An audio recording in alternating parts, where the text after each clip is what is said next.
Deion Sanders is an NFL legend, winning 2 Super Bowls, and was also a part-time baseball player in the MLB as well.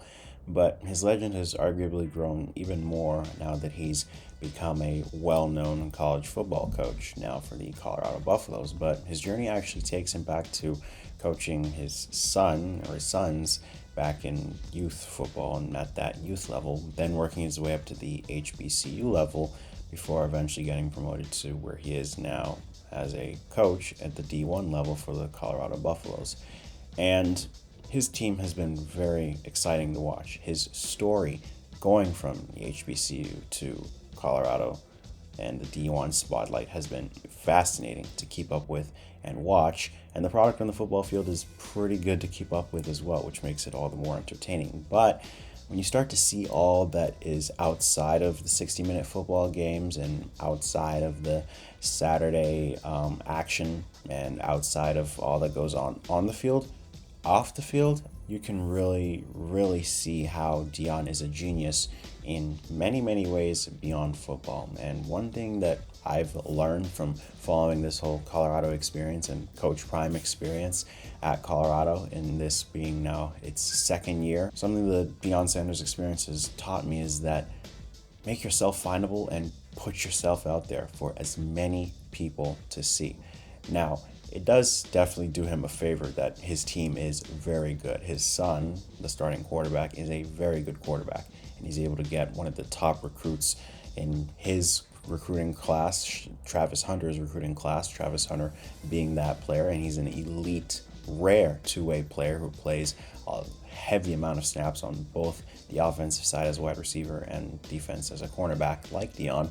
Even though the football product is great, the amount of eyeballs that he's been able to draw towards Colorado and Colorado University as a whole and the football program as a whole and Boulder and that region of Colorado as a whole is just amazing. Whether it's with the college game day pregame shows that he's been able to attract, which he was also able to pull to HBCUs, which is incredible considering that ESPN's college game day usually goes to the top dogs and usually goes to the biggest matchups of D1 level football. They went to an HBCU because of Deion, but even at Colorado, the college game day pregame shows, Fox's Big Noon Kickoff, but using the power of social media and nearly every single day, not just in season, but also in the off season. His son, Deion Sanders Jr., having this YouTube channel called Well Off Media, where he's just there with a camera documenting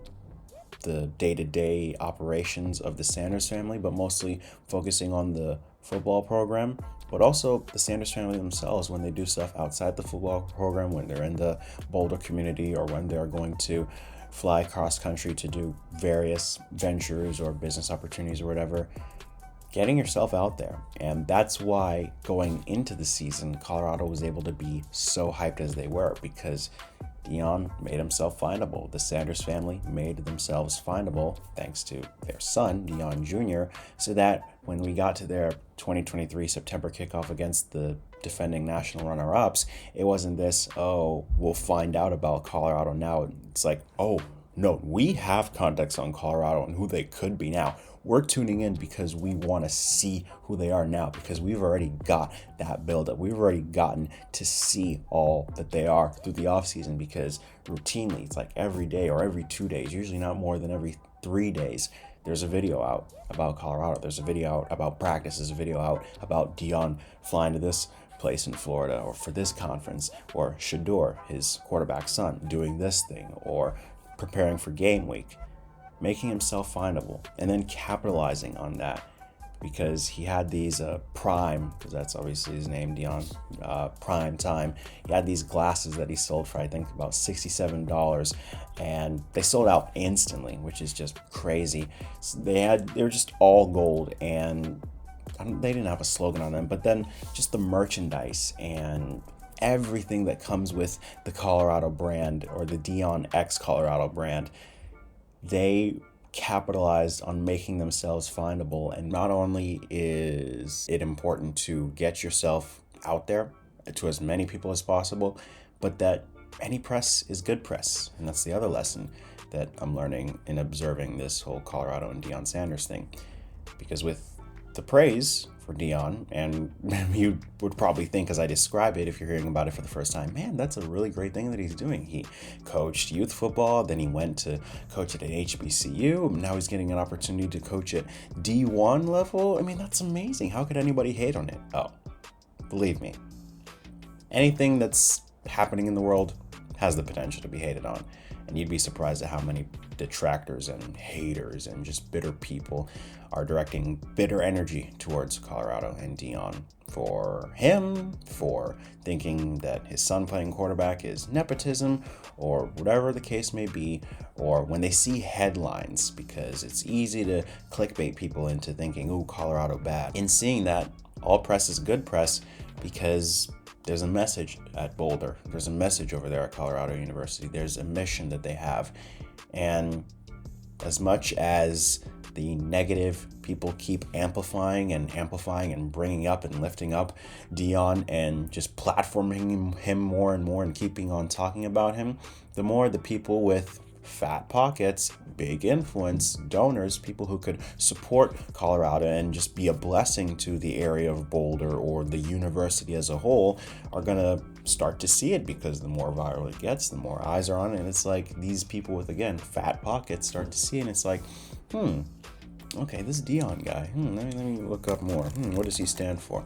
Oh, so they're doing this, and this is what they're trying to do, and this is the initiative that they're running, and this is what they want to expand this into, and this is also what he wants to do with the university. Let me take a flight down to Boulder and see what's up.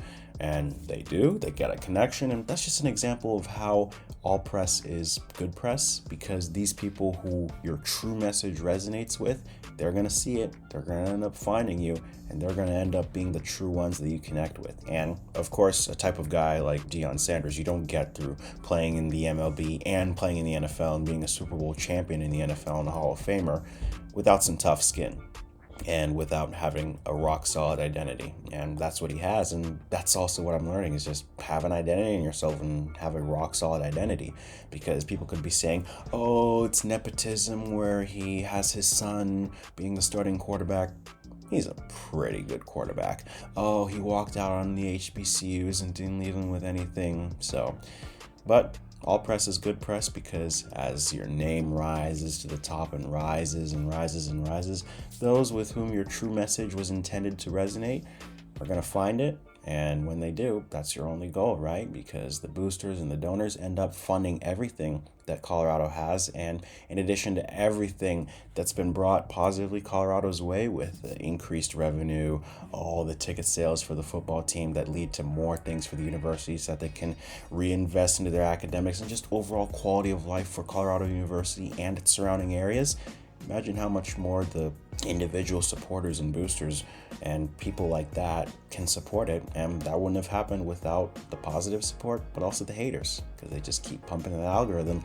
And every time you scroll on Instagram, it's Deion. Every time you scroll on Twitter, it's Deion. Every time you scroll on YouTube, it's a Colorado football highlight. So all press, at the end of the day, is good press. Another thing that I've learned from this Deion Sanders Colorado thing is that you've got to keep leveling up. It's not enough to stay stagnant in the same place for so long, no matter what the critics say. And there are a lot of critics who criticize Deion for leaving an HBCU. There are a few headlines such as, is Deion Sanders a sellout? Experts say it's complicated. He sold a dream and then walked out on the dream. Deion Sanders' pimping of Jackson State and HBCU culture is finally over. Subheading, it's time to admit Coach Prime was always in it for himself. And that is startling to hear when you hear the change that he made at that HBCU, so singular, Jackson State. He really brought in a lot of change, improved their facilities. He stuck with them through tough times as well, during some really torrential weather events in Mississippi, having to shower in hotel pools, just dire times. Improving the quality of their fields, getting partnership with the NFL to sponsor them for helmets for the Jackson State Tigers, not just improving regular game fields, but also practice fields, and just the overall lay of the land for the overall university, its athletic department, and even having enough to pour into their education. And you can also see when Barstool Sports followed Deion during that time when he was at Jackson State in 21 and 22, that he really also invested in these young men's lives, talking about, they have this, a D, you have a D, you have a D. You're trying to play football and you can't even pass a class. So he wasn't just selling a dream, he brought the dream. And sometimes once you build that foundation, you gotta, and I'm sure he did, you have to trust the people you've trained up to steward over that and level up. Because there's only so much that you can do when there's so much more ahead for you to go. And thankfully for Deion, he shot way past the next level, which may have been a D1 school, but maybe not in a Power 5 level. This was Colorado in the Pac-12, one of the Power 5 conferences. Now they're in the Big 12, which is still at the same level, a Power 4 conference. So he went to the big time already. But again, an HBCU is great, but if this man was able to cause such transformational change, as I see my storage is almost full as I record this, then how much more could he have made when he levels up to something bigger? And we see the results of that in Colorado. So maybe people won't understand the vision once you leave. Maybe they'll feel like they've been abandoned. I trust that Deion just didn't up and leave. He had systems set in place, he had people set in place, so that he just didn't leave like a regular person and say, hey, I'm moving on. That he actually made a difference, and he made a difference with people, because those are the stewards over the resources that he's left behind. And so once you change the culture and you change the people and their mindsets for, who will steward over that culture and over those things that you set up and put in motion, then you gotta trust them at some point and spread your wings and level up. And that's what he did. A funny comment I saw was that from Bomani Jones, I'm sorry. He explicitly said that God sent him. So when you leave, people are going to ask questions. So that just continues to show you that people will always question what you do. But again, if you know who you are and whose you are, if you have an identity and you know that you've set the right motion in place so that you left the place better than you found it, and you set the place up in a way that it has perpetual, ongoing success even after your departure, that's the best place to be. Be sure to comment below, by the way, one of your takeaways from watching Deion Sanders and Colorado football, or just Deion Sanders and his entire coaching career so far, and some of the takeaways you've gotten in the legacies that he's left and continues to leave. And subscribe to the channel if you like this type of content, and be sure to like the video as well. Learned a lot in having fun watching the on-field product of Colorado football, but also learned a lot outside of the gridiron and in how Deion and his team and his family and everybody associated with him is carefully coordinating all their moves in a way that benefits their legacy, sets up their own children and future generations, but also touches the lives of everyone they come in contact with. And as I said, what is done to Jackson State and that area of Mississippi, not just with the football program, but for the university as a whole, but also for the surrounding community, is the same impact that is being had on not just the football program of Colorado and the football players on that roster whose lives Deion is touching and his team, but also the area of Boulder, the entire university, the amount that they're bringing in from all the extra revenue that people from all over the country, all over the world maybe are coming to see them and coming to donate them and support them. The university is able to pour into the students more. The university is able to do more for themselves and increase the quality of education, and the area of Boulder, Colorado gets to benefit. It's all a big plus. So shout out to Deion Sanders, and hopefully they make the college football playoff here in the next few weeks. But hopefully we all learn a lesson about how to build a legacy and how to leave a lasting impact everywhere we go.